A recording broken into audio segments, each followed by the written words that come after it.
Bienvenue sur Reset ton assiette, le podcast qui tous les jeudis déconstruit avec vous la diet culture et toutes les injonctions liées à notre apparence et à notre assiette. Je m'appelle Juliette, je suis thérapeute officiellement certifiée en alimentation intuitive et fondatrice de The Last Quiche, pour enfin ne plus être prise pour une quiche par la culture des régimes et redevenir la mangeuse intuitive, badass et apaisée qui sommeille en toi. Donc prends-toi ton petit thé, ton latte et let's go pour l'épisode du jour.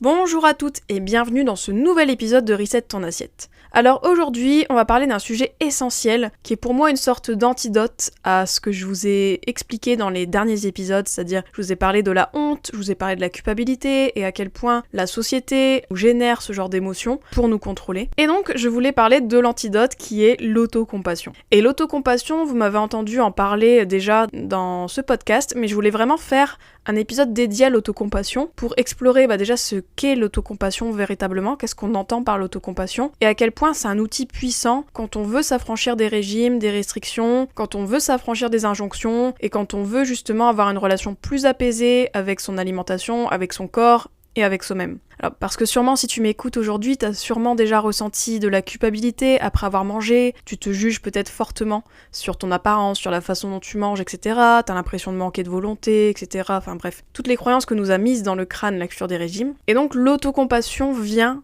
à ta rescousse, je dirais, par rapport à tout ça. Donc on va en parler dans cet épisode, je vais explorer ce que c'est, et tu verras que ce n'est pas juste, entre guillemets, un concept de développement personnel comme on peut croire, mais un véritable déjà outil scientifique, mais aussi un outil féministe pour résister aux injonctions qui pèsent sur nous.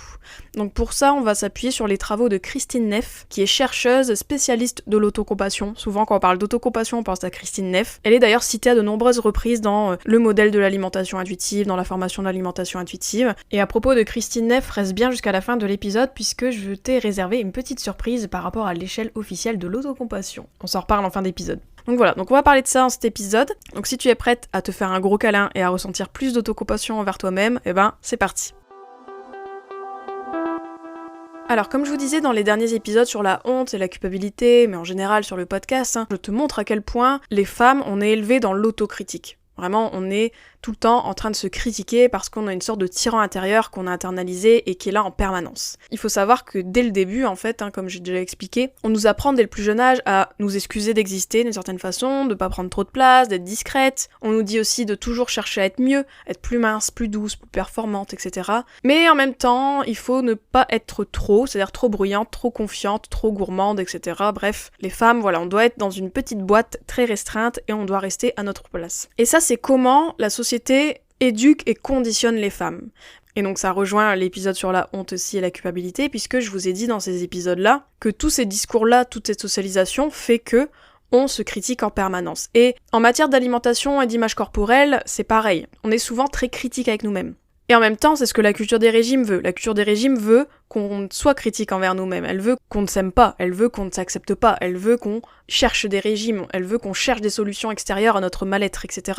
Qu'elle titille, c'est un mal-être qu'elle génère au final, avec toutes ces injonctions à être plus mince, à montrer qu'on est discipliné, à montrer qu'on peut contrôler notre corps, à montrer qu'on est désirable. Et la culture des régimes, avec l'idéal de minceur, nous met un standard qui est souvent inatteignable, de toute façon c'est un idéal, et du coup on se sent toujours en dessous, on se sent toujours nul, et c'est ce que je vous ai expliqué dans les épisodes précédents. Mais du coup c'est pour ça aussi qu'on est très très très critique envers nous-mêmes, parce qu'on se juge constamment en comparaison avec l'idéal qu'on aimerait avoir, et donc on nourrit un cercle vicieux de restrictions alimentaires, de culpabilité, de jugement permanent, etc. Et donc l'autocompassion c'est le contre-pied de tout ça. En fait l'autocompassion, déjà, si on revient à la racine du mot, autocompassion, déjà compassion, qu'est-ce que c'est ? Compassion, c'est souffrir avec. Voilà, ça c'est la racine latine, c'est vraiment compatire, c'est vraiment de souffrir avec la personne. Et donc la compassion, c'est ça, c'est souffrir avec quelqu'un. Quand on compatit par rapport à quelqu'un, par exemple, qui vient de perdre un proche, etc., c'est qu'on souffre avec lui.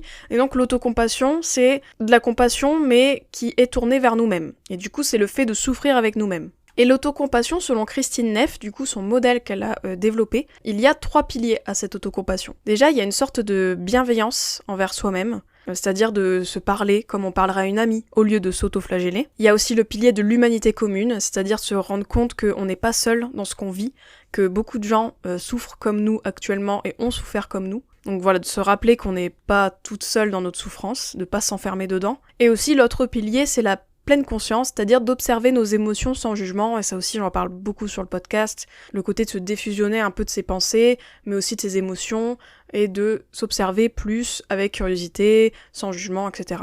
Donc là, forcément, en disant ces 3 piliers, je pense que si vous connaissez pas mal l'alimentation intuitive, si tu connais pas mal l'alimentation intuitive et que ça fait un petit bout de temps que tu m'écoutes sur ce podcast, je pense que les 3 piliers doivent te parler parce que c'est totalement ce que souvent je transmets en fait dans ce podcast et avec l'alimentation intuitive. Et comme je vous disais, l'alimentation intuitive s'appuie sur le modèle de Christine Neff qui est cité à de maintes reprises dans la formation de Evelyn Tribol et d'Élise Reich, les fondatrices de l'alimentation intuitive.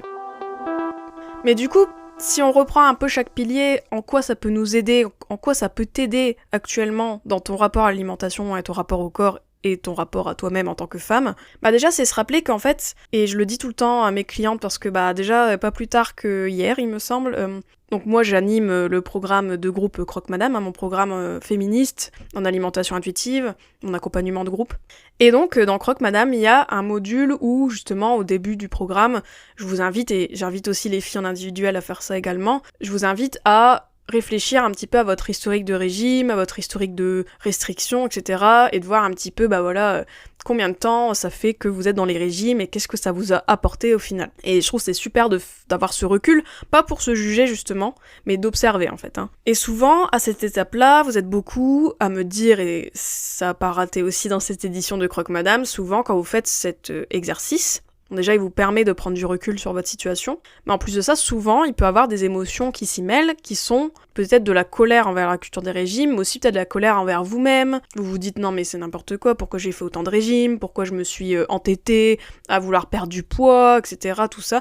Et souvent, voilà, vous êtes du coup dans la critique de vous-même, en vous disant, mince, décidément, pourquoi j'ai fait tout ça, quoi. Et donc c'est là, je trouve que c'est dans ces moments-là où l'autocompassion peut carrément arriver et apaiser, je dirais, vos souffrances, ou du moins apaiser votre état d'esprit à cette étape-là. Et ça, je vous le dirai tout le temps sur ce podcast, si vous avez fait des régimes, si tu as fait des régimes, si tu as mis en place des restrictions, c'est pas de ta faute. Enfin, vraiment, faut se dire qu'on est dans un système qui nous pousse à nous mettre au régime, à nous restreindre. Donc, dans l'idée, en vrai, l'exception, c'est plutôt les femmes qui ne font pas ça, limite. Et donc, c'est pour ça que l'autocompassion, c'est important, parce qu'au lieu de s'autoflageller en disant « Oh là là, j'ai fait des régimes, gna gna gna, je suis nulle », vous pouvez très bien vous dire « écoute, en effet, t'as fait beaucoup de régimes, mais c'est parce que la société t'a dit que tu n'étais pas assez comme tu es et t'a dit que tu devais maigrir, donc tu t'es juste, entre guillemets, conformé à ce qu'on attendait de toi. En effet, c'est pas évident, en effet, ça t'a fait souffrir et peut-être ça te fait souffrir encore aujourd'hui, mais ce n'est pas ta faute, tu n'as pas besoin de te critiquer par rapport à ça, c'est totalement attendu de toi que tu fasses des régimes, etc. Donc voilà. Ça, c'est de l'autocompassion. Parce qu'on souffre avec la personne, on souffre avec nous-mêmes, en fait, on se dit « décidément, ma pauvre chérie, t'as fait beaucoup de régimes, c'est vrai, l'idéal de ma sœur, il a vraiment exercé une pression forte sur toi. » Donc déjà, on se rejoint nous-mêmes en disant ça. Donc on souffre avec nous-mêmes, et en même temps, on se dit bien que c'est pas de notre faute, et du coup, on s'enlève ce poids de la culpabilité, de l'autoflagellation, de « je n'aurais pas dû faire ça ». Donc il y a cette bienveillance, je trouve, à avoir envers soi-même quand on quitte les régimes et quand on se rend compte de tout ce qu'on a fait quand on était sous l'emprise un petit peu plus de la diet culture, donc déjà c'est une chose. Mais dans votre process d'alimentation intuitive, être bienveillant, c'est justement avoir cet outil, cet antidote au moment où vous vous critiquez le plus, et malheureusement, comme tu as été socialisée en tant que femme, comme la critique intérieure est très naturelle, je dirais, malheureusement, eh bien c'est sûr que tu vas te critiquer dans ton process d'alimentation intuitive ou même dans ta vie en général. Et donc l'autocompassion, c'est pour moi un doux rappel, c'est une invitation vraiment à voir les choses autrement, à se poser, à dire « Attends, là je suis un peu trop dure avec moi-même quand même, je vais essayer d'être plus gentille avec moi-même. » C'est tout. En fait, c'est juste ça, l'autocompassion, pour moi, je dirais, le pilier, au moins, numéro 1, qui est la bienveillance envers soi-même, c'est ça, c'est se dire, et si j'arrête un peu d'être méchante avec moi, et si je me parlais comme une meilleure amie? Et ce que je t'invite à faire en alimentation intuitive, souvent, c'est de te parler comme tu parlerais à une meilleure amie, comme tu parlerais à ta sœur, à ta fille, à quelqu'un que tu estimes, et pour laquelle tu peux éprouver, du coup, de l'autocompassion. Donc voilà, donc déjà, pour ce pilier de bienveillance envers soi-même, ça tombe sous le sens, l'autocompassion, c'est ça, c'est la gentillesse un petit peu plus envers soi-même, et arrêter de se critiquer. Et c'est pas évident, c'est un entraînement, c'est une pratique, mais ça fait des merveilles en tout cas. Et c'est prouvé scientifiquement que l'autocompassion peut nous aider à vivre une vie plus alignée avec nos valeurs, etc. et à se sentir mieux dans son corps et dans son rapport à l'alimentation, vraiment. Donc voilà, c'est pas quelque chose juste de nébuleux, de ah bah oui, être gentil avec soi-même, ça tombe sous le sens, bah oui, mais en vrai, dans la pratique, c'est pas évident. Et en même temps, ça a des effets vraiment scientifiques sur notre perception de soi. Donc voilà, on aurait tort de s'en priver, mais c'est quelque chose à cultiver, et c'est quelque chose qu'on cultive aussi en alimentation intuitive. Ensuite, si je reviens au deuxième pilier qui est l'humanité commune, c'est de se rappeler que t'es pas seul en fait à avoir fait des régimes, t'es pas seul à t'être restreinte, t'es pas seul à avoir cet idéal de minceur gravé dans ta tête, t'es pas la seule. T'es sûrement pas la seule à avoir des TCA, t'es pas la seule à avoir un rapport à l'alimentation troublé, enfin voilà. Vraiment de se rendre compte que notre expérience à nous, alors oui, elle est légitime et oui, elle est importante, je dis pas qu'on est tous des gouttes d'eau dans des océans, mais quand même de dézoomer, de se dire, au lieu de un peu m'apitoyer sur mon sort en me disant que moi, décidément, j'ai fait ça, etc., donc déjà dans la critique, se dire, en vrai, j'ai fait un peu comme tout le monde, quoi. J'ai fait un peu comme la plupart des femmes, et je suis pas seule aujourd'hui à en payer le prix d'une certaine façon, ou du moins avoir l'effet sur mon rapport à l'alimentation et au corps actuel, mais aussi antérieur. Et ça aussi, dans Croque Madame, on le voit, puisque c'est pour ça que je crée des espaces de groupe, c'est que souvent vous me dites, Juliette, je suis trop contente de rejoindre des espaces comme Croque Madame, parce que je vois que je suis pas seule, en fait, à vivre ce que je vis. Et du coup, ça fait du bien. C'est comme tout dans la vie, je dirais, vous vous plaignez de votre chef au boulot avec un collègue, le collègue est d'accord avec vous, vous êtes content. Enfin, souvent, ça vous met un petit peu de baume au cœur, vous dites, je suis pas la seule à penser ça. C'est comme tout, en fait, c'est pour ça qu'il y a des réseaux sociaux, souvent, on essaye justement d'aller chercher, d'aller voir s'il y a des gens comme nous, qui pensent comme nous et qui eux aussi ont souffert de ci, de ça, etc. Surtout quand on souffre de quelque chose. Donc c'est très humain au final de chercher la communion, on va dire, dans la souffrance. Et donc l'humanité commune nous permet de nous rappeler que oui, alors oui, c'est compliqué ce qu'on vit, mais on n'est sûrement pas la seule du tout à vivre ça.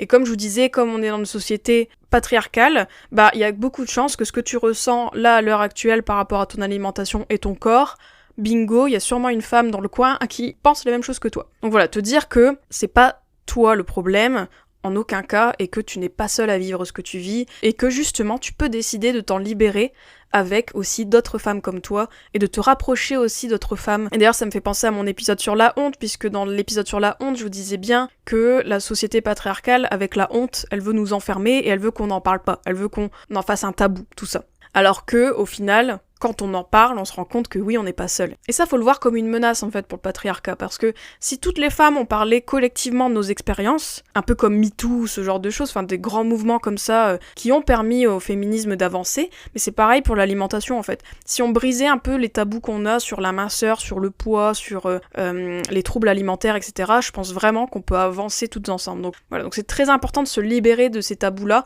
et donc de faire communion avec les autres humains et humaines qui vivent la même chose que nous. Ensuite, autre pilier de l'autocompassion, donc c'est la pleine conscience, et ça, bien évidemment, c'est quelque chose à pratiquer, d'observer nos émotions sans jugement, etc.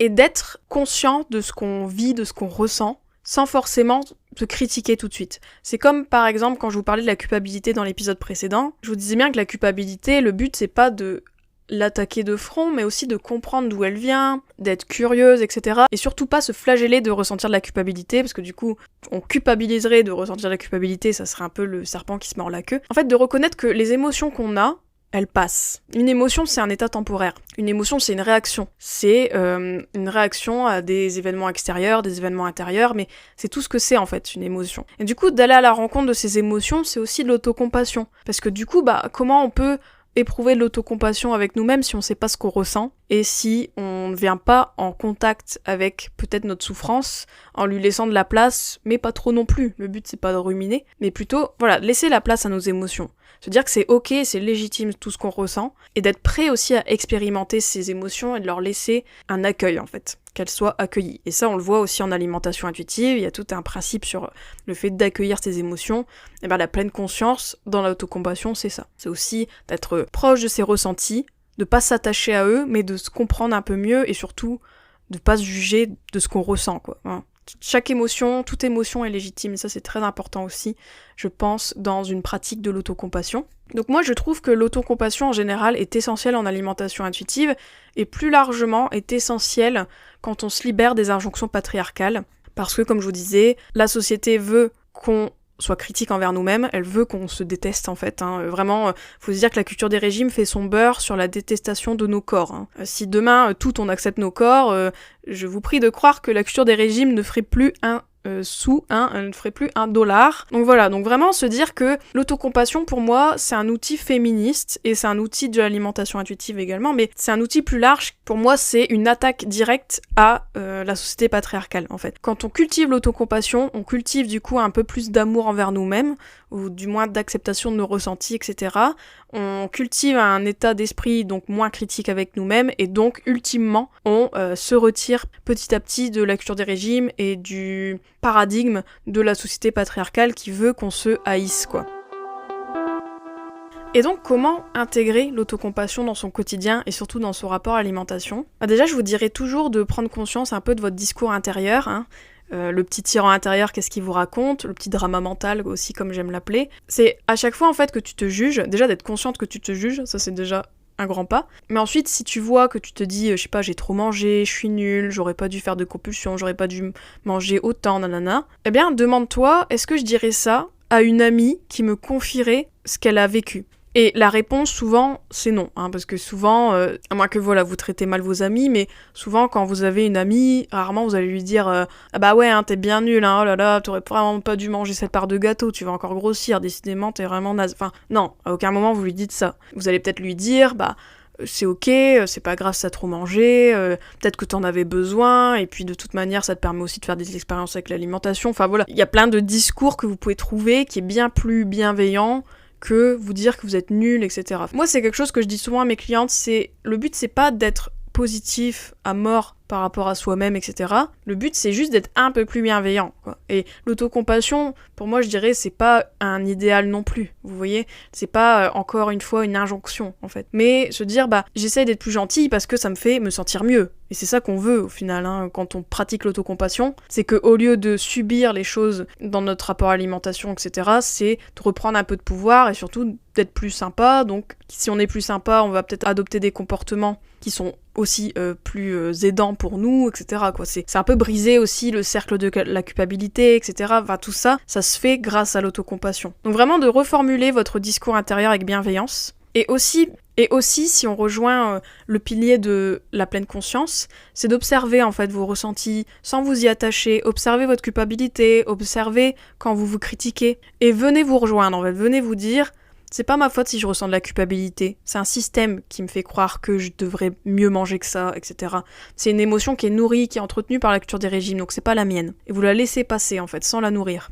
Et ça, c'est hyper important dans votre rapport à l'alimentation, d'avoir cette dissociation par rapport à ce que vous faites et vos émotions, mais pas une dissociation en mode dissociation traumatique, mais plutôt dissocier en vous disant, en fait, il y a des choses qui sont pas à moi, et des fois, je réagis à chaud parce que je laisse un peu le tyran intérieur prendre de la place, mais si je laissais un peu plus de place à d'autres pensées un peu plus bienveillantes, j'aurais tout gagné. Et j'aime bien dire aussi ça à mes clientes des fois, vous savez, il y a des pensées grises et des pensées roses, et nous, ce qu'on veut, c'est pas qu'il y ait zéro pensée grise, encore une fois, même l'autocompassion en soi-même, c'est pas être toxique avec soi-même, en mode positivité toxique, non. Le but, c'est d'avoir un petit peu plus de rose, quoi, dans les pensées. C'est pas non plus d'être toujours hyper content de soi-même. Mais c'est quelque chose, c'est pour ça que c'est une pratique. C'est un peu une philosophie, en fait, l'autocompassion. C'est comme l'alimentation intuitive. De toute façon, l'alimentation intuitive, pour moi, un des principes énormes, c'est l'autocompassion.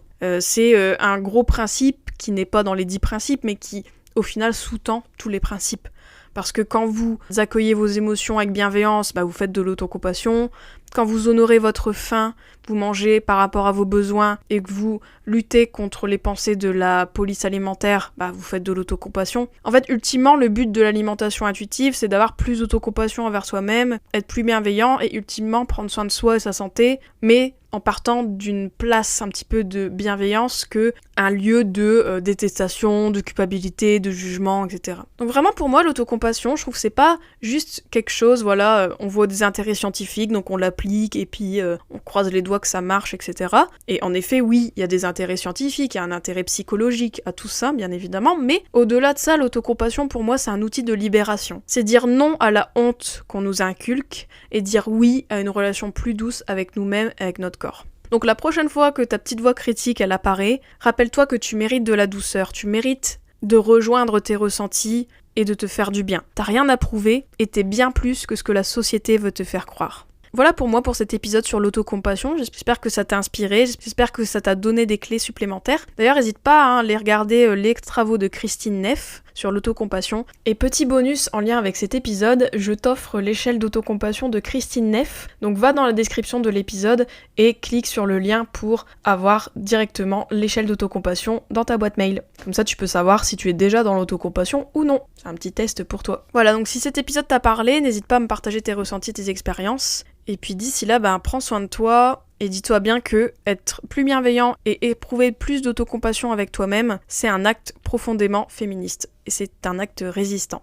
Voilà, on se retrouve la semaine prochaine pour explorer un autre sujet sur la pression de la société, avec une invitée d'ailleurs. Donc j'ai hâte que vous écoutez notre échange. Et puis bien sûr, si t'as besoin d'être accompagnée en alimentation intuitive et que je t'aide à avoir cette vision plus bienveillante envers toi-même, n'hésite pas à regarder mon accompagnement Reset. Et aussi, pourquoi pas, à t'inscrire sur la liste d'attente de Croque Madame, même si Croque Madame rouvrira dans quelques mois. Voilà, on se voit la semaine prochaine pour un nouvel épisode. Gros bisous, ciao ciao. Et voilà, c'est la fin de cet épisode. N'oublie pas, si tu as besoin de moi pour t'aider à redevenir mangeuse intuitive, tu peux retrouver tous mes accompagnements sur mon site thelaskish.fr, mais aussi plein de ressources gratuites. Entre 2 épisodes, tu peux me retrouver sur mon compte Instagram @thelaskish, sur ma chaîne YouTube et même sur LinkedIn. Si le podcast te plaît, mets-moi 5 étoiles sur ta plateforme d'écoute et laisse un petit commentaire. Et bien sûr, parle-en autour de toi pour aider d'autres femmes à faire leur propre reset. À bientôt.